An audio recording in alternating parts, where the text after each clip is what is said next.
Assalamualaikum warahmatullahi wabarakatuh dan salam sejahtera. Bertemu lagi bersama saya Hanim Nadia dan Ali Azman dalam Sumber Seminggu edisi Jumaat 13 Disember 2021. Jadi Hanim, kita dapat tahu yang baru-baru ni kita ada dengar ada skandal baru bukan MDB. Ya, betul. Melibatkan 5G. Skandal apa tu? So kita baca satu statement daripada Ketua Pembangkang. Ketua Pembangkang Datuk Seri Anwar Ibrahim menerima memorandum daripada Pertubuhan Gegar dan Badan Bukan Kerajaan yang mendesak agar Dewan Rakyat membincangkan skandal terbaru terkait Digital Nasional Berhad DNB pada 14 Disember. Anwar menegaskan bahawa skandal terbaru membabitkan isu DNB perlu dibincangkan segera.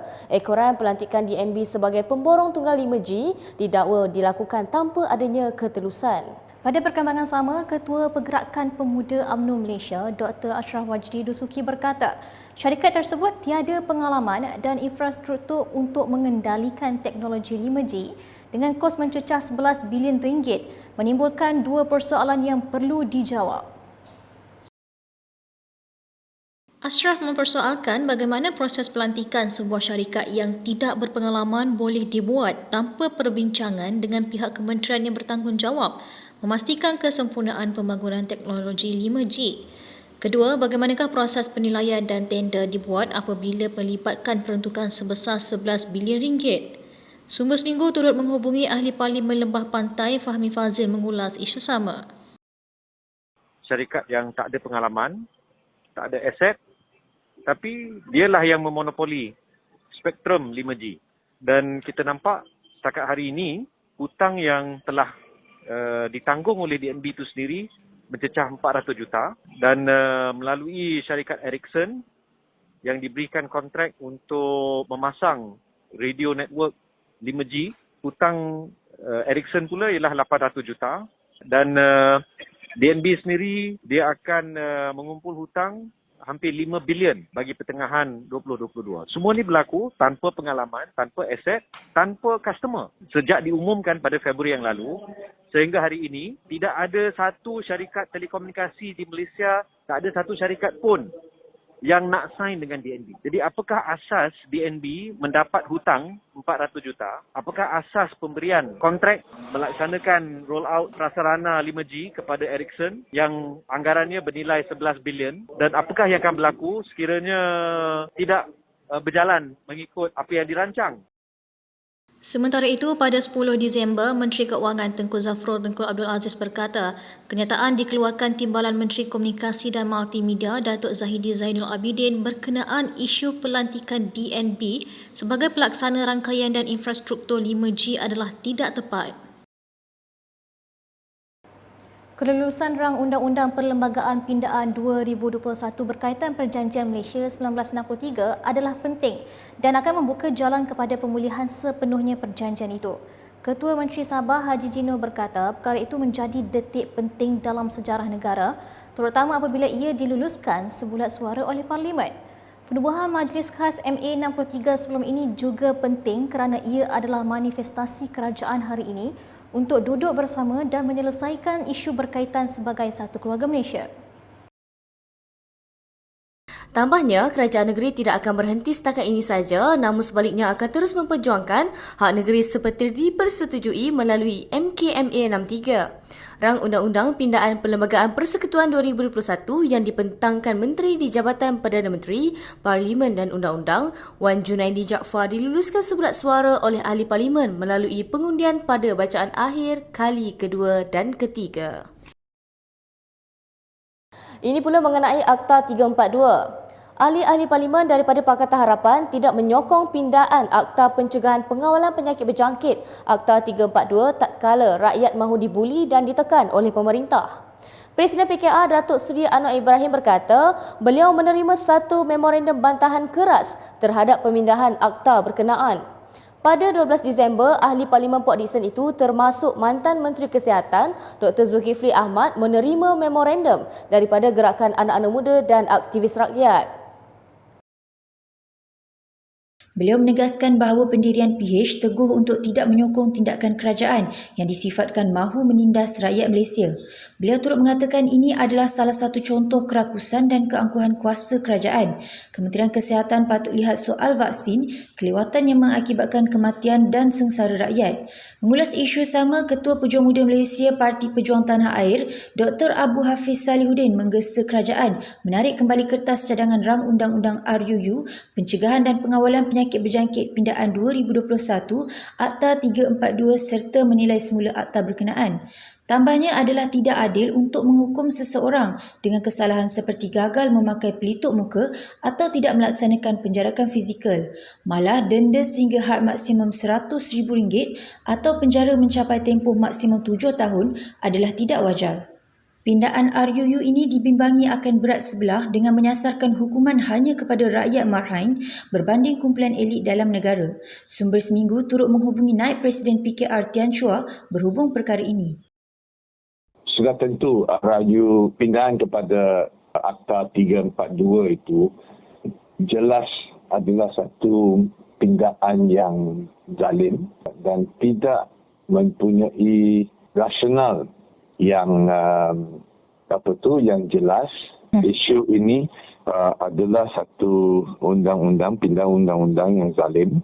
Ia akan menjejaskan kebajikan orang ramai dan tidak akan mencapai matlamat yang kononnya disasarkan. Sebaliknya, dia akan menyebabkan keadaan penguat kuasa menyalahgunakan kuasa dan juga dia juga akan menyebabkan beban ekonomi kepada rakyat, dan ini adalah pindaan yang harus ditolak dalam parlimen. Selepas lebih setahun berjuang, akhirnya hasrat ahli Parlimen Muar Syed Saddiq Syed Abdul Rahman untuk mendaftarkan Parti Ikatan Demokratik Malaysia Muda secara sah akhirnya hampir menjadi realiti. Ini susulan keputusan Mahkamah Tinggi Kuala Lumpur pada 14 Disember mengarahkan Kementerian Dalam Negeri membenarkan muda didaftarkan sebagai parti politik dalam tempoh 14 hari. Selain diperintahkan membayar kos guaman sebanyak RM10,000. Syed Saddiq yang juga pengasas muda berkata, keputusan itu bukan semata berpihak kepada muda semata-mata, tetapi kepada sistem demokrasi negara. Syed Saddiq yang juga bekas Menteri Belia dan Sukan di zaman Pakatan Harapan memerintah berkata, dengan keputusan itu, muda kini mempunyai tempat untuk menyuarakan pendapat, kritikan dan cadangan untuk membangunkan negara tercinta. Jelasnya, keputusan itu bukan ingin memusnahkan Malaysia, tetapi membangunkan negara, memperkasa politik, mengangkat suara anak muda dan membina negara seperti sebuah rumah yang mewakili seluruh rakyat Malaysia. Apa pula reaksi dan suara hati anak muda? Kita akan dapat tengok, saya sebagai seorang mahasiswa, kita akan dapat tengok idea daripada seorang mahasiswa ataupun orang muda ni kebanyakan adalah fresh. Kemudian dia dapat membantu kepada pentadbiran negara.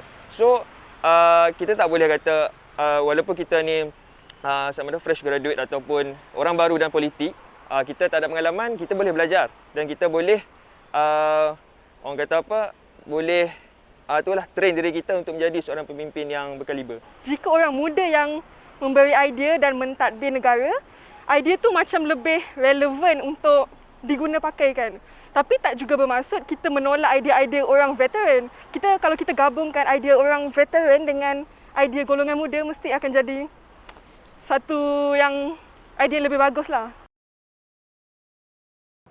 Ini pula perkembangan pilihan raya negeri Sarawak ke-12. Seramai 23,043 pengundi membabitkan 69 kawasan Dewan Undangan Negeri terlibat dengan proses pengundian awal pada 14 Disember. Jumlah tersebut membabitkan 10,458 anggota dan pegawai polis serta pasangan, manakala 12,585 pula membabitkan anggota dan pegawai Angkatan Tentera Malaysia.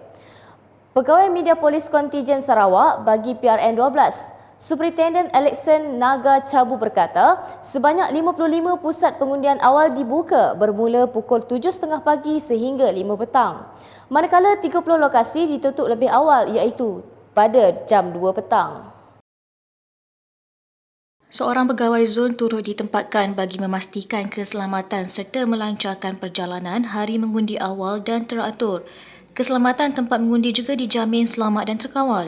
Seramai 5,522 anggota polis bertugas dengan setiap anggota akan ditempatkan di lokasi serta saluran mengundi awal.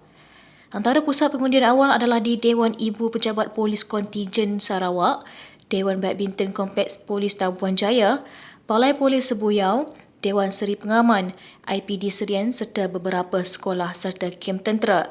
Hanya 13 DUN tidak terbabit dalam proses pengundian awal, antaranya DUN Demak Laut, Sadong Jaya, Krian, Semok, Jemureng, Ngemah, Bukit Asik, Baleh, Murum, Kemenah dan Pujut. Baiklah, kita beralih ke sumber global bersama rakan setugas Haifa Nasir. Silakan Haifa.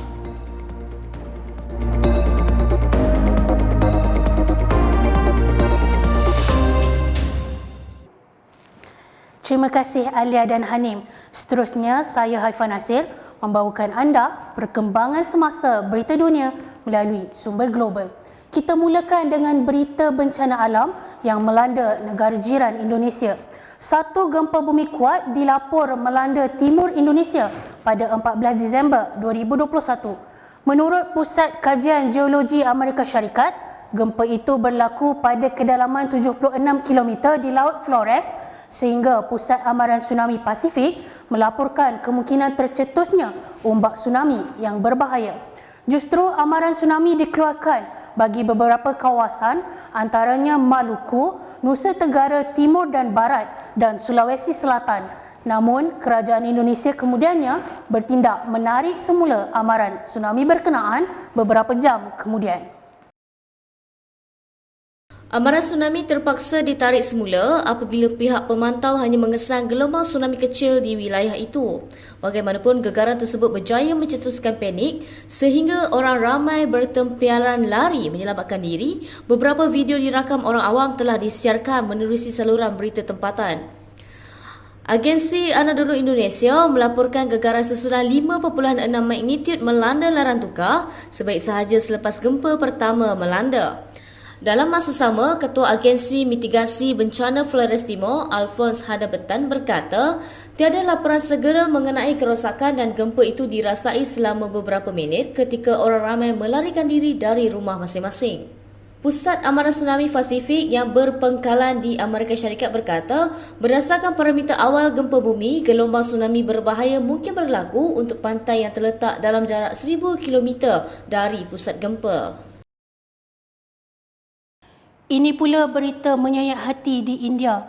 Sekurang-kurangnya 2 pegawai polis terbunuh dan 12 yang lain cedera dalam serangan militan pada 13 Disember di Jammu dan Kashmir yang ditadbir India. Dilaporkan militan berkenaan bertindak melepaskan tembakan ke arah bas yang membawa anggota polis di kawasan Ziwan dan Srinagar, lapor agensi Anadolu. Seramai 14 pegawai cedera dalam serangan itu dengan 2 anggota iaitu penolong sub-inspektor dan seorang konstebel meninggal dunia setelah tiba di hospital. Kawasan berkenaan kini telah dikelilingi untuk membolehkan pihak berkuasa menjalankan pencarian dan siasatan lanjut. Pada hari kejadian, polis melaporkan 2 militan yang menyerang turut terbunuh sewaktu berbalas tembakan di pusat pemeriksaan Rangret. Militan yang maut itu adalah seorang lelaki Kashmir bernama Adil Ahmad Wani, penduduk di daerah Shopian, manakala seorang lagi militan warga asing yang tidak dikenal pasti identitinya. Kejadian di Jammu dan Kashmir itu berlaku 2 hari selepas militan menembak mati 2 pegawai polis di daerah Bandipora. Dari India, kita terbang pula ke Sudan. Puluhan ribu orang berhimpun di pelusuk bandar Sudan pada 13 Disember bagi mengekalkan tekanan ke atas pemimpin tentera yang melakukan rampasan kuasa sejak Oktober lalu. Pemimpin tentera akhirnya terpaksa mengembalikan semula kuasa kepada Perdana Menteri Abdallah Hamdok sejurus selepas protes secara besar-besaran berlaku. Penyingkiran beliau membawa kepada ketegangan politik antara tentera dan orang awam yang terpaksa berkongsi kuasa sehingga berlakunya rampasan kuasa oleh tentera. Perhimpunan berkenaan diadakan 3 tahun selepas pergolakan pertama pemberontakan yang berjaya menggulingkan autokrat Omar al-Bashir pada 2019. Dilaporkan beribu-ribu orang berarak dari Bandar Bahri ke Khartoum merentasi Sungai Nil menuju ke Omdurman sambil mengibar bendera negara dan melaungkan slogan menentang tentera. Pasukan keselamatan sebelum ini terpaksa memastikan jambatan yang menghubungkan Bahri dan Omdurman ditutup semasa protes berkenaan berlaku. Tindakan keras terhadap protes dalam beberapa minggu lepas rampasan kuasa menyebabkan sekurang-kurangnya 44 orang terbunuh, kebanyakannya dilaporkan mati akibat tembakan oleh pasukan keselamatan. Protes ini juga yang terbaru dalam siri yang dirancang oleh jawatan kuasa penentangan kejiranan terhadap tentera. Rakaman demonstrasi di bandar-bandar termasuk Lembah Sudan, Atbara, Wad Madani, Al-Gadarif dan Ibu Negeri Darfur El-Fasher dan Niyala telah disiarkan menerusi media sosial. Pada hari Isnin, Pendakwa Raya Sudan mengumumkan pembentukan jawatan kuasa untuk menyiasat pelanggaran undang-undang semasa protes kerana pihak berkuasa hanya membenarkan protes dilakukan secara aman. Ini pula perkembangan berkaitan COVID-19 di United Kingdom. Perdana Menteri United Kingdom Boris Johnson pada 13 Disember mengumumkan varian baharu COVID-19 Omicron kini sudah meragut sekurang-kurangnya 1 nyawa di Britain. Berita duka itu dimaklumkan ketika negara tersebut melancarkan program suntikan dos penggalak vaksin COVID-19 bagi mengekang penularan berterusan virus berkenaan. Britain antara negara paling teruk dilanda krisis kesihatan global itu tahun lalu dipercayai menjadi negara pertama mengumumkan kes kematian akibat jangkitan mutasi virus berkenaan. Ketika melawat pusat vaksinasi di barat London, Johnson memaklumkan Omicron merangkumi kira-kira 40% kes di ibu negara itu sekaligus meningkatkan kes kemasukan ke hospital. Dilaporkan Britain kini bertindak menaikkan tahap amaran COVID kebangsaan di negaranya ekoran peningkatan tahap dan kadar jangkitan disebabkan pandemik COVID-19. Dalam satu ucapan menerusi stesen televisyen tempatan, Perdana Menteri Britain menjelaskan berkenaan langkah kecemasan yang diperlukan untuk mengelak hospital dipenuhi pesakit dalam tempoh beberapa minggu akan datang. Johnson turut menjelaskan bahawa semua orang dewasa kini layak menerima dos ketiga vaksin COVID-19 menjelang hujung bulan ini selepas kerajaan negara itu melanjutkan tempoh akhir untuk 1 bulan lagi. Namun permintaan tinggi menyebabkan laman tempahan vaksin Perkhidmatan Kesihatan Nasional negara itu mengalami kerosakan. Sejumlah 1,239 kes membabitkan varian Omicron direkodkan pada 12 Disember 2021 dan jumlah itu berganda setiap 2 hingga 3 hari menurut saintis di Britain. Sebelum saya akhiri sumber global pada minggu ini, lagi perkembangan COVID-19 di China.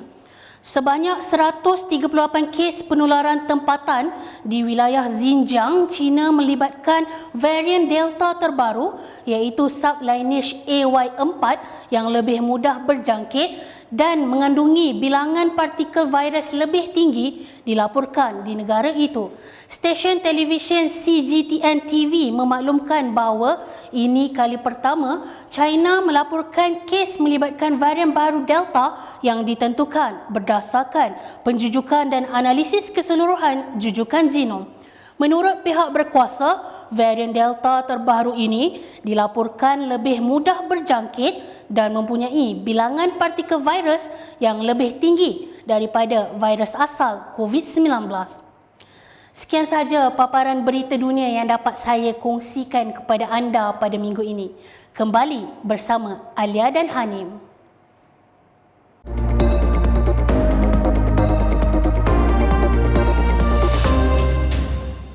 Terima kasih Haifa, kita teruskan dengan berita tempatan.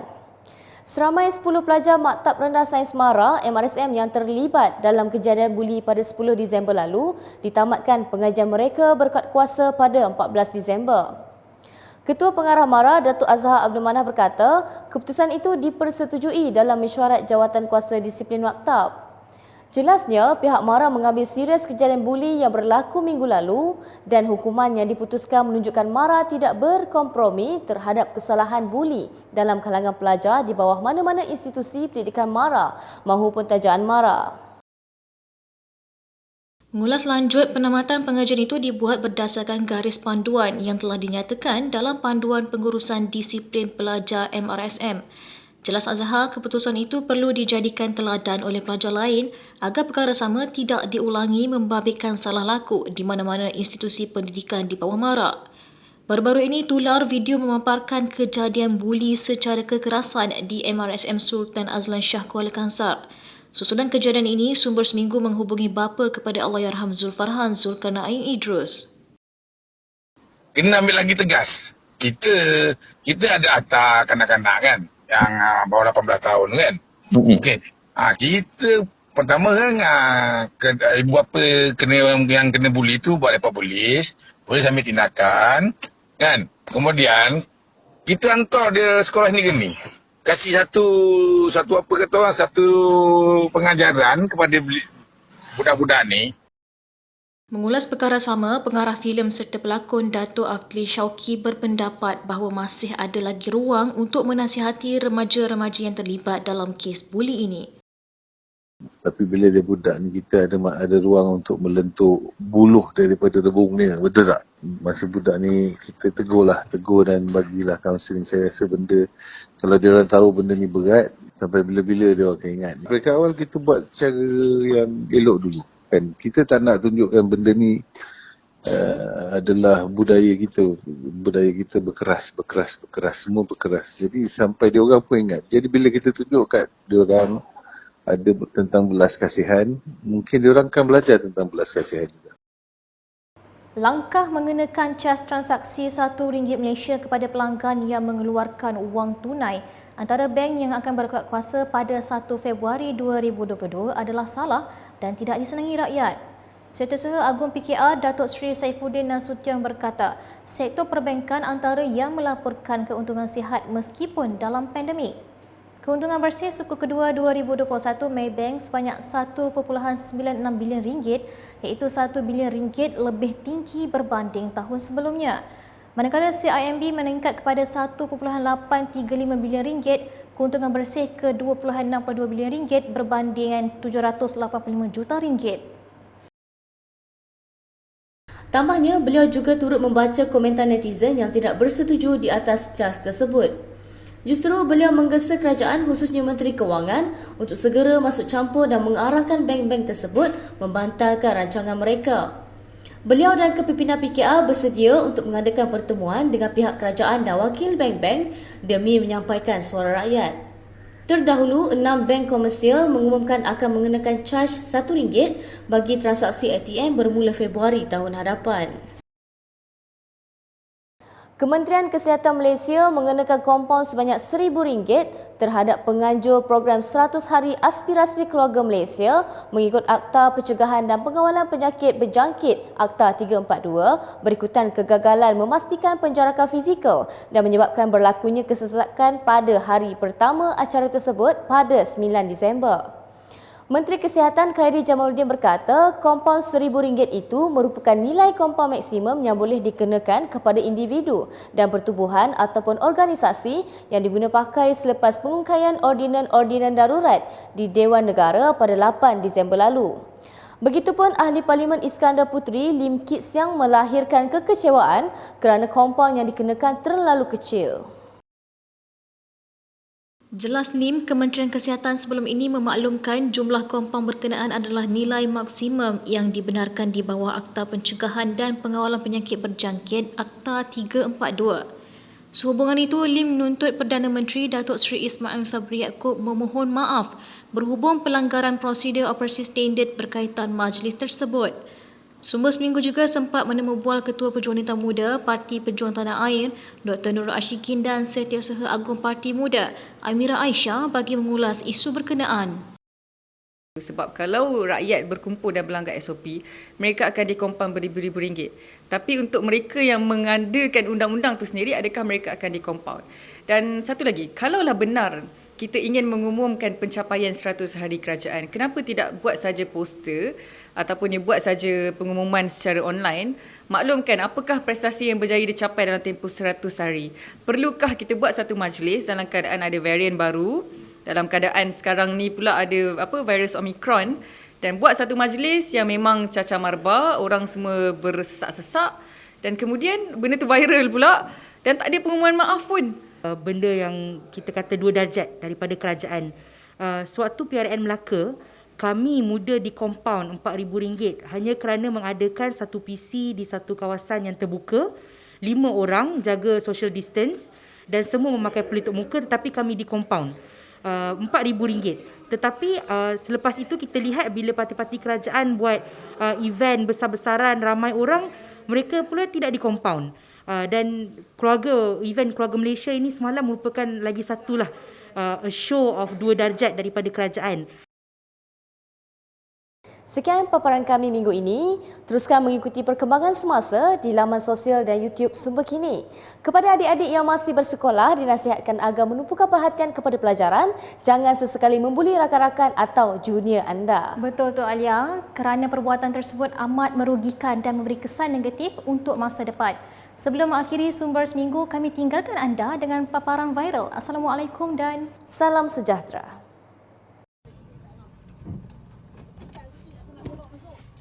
Tak, Mama buat. Tepi, Mama buat. Tangan tepi.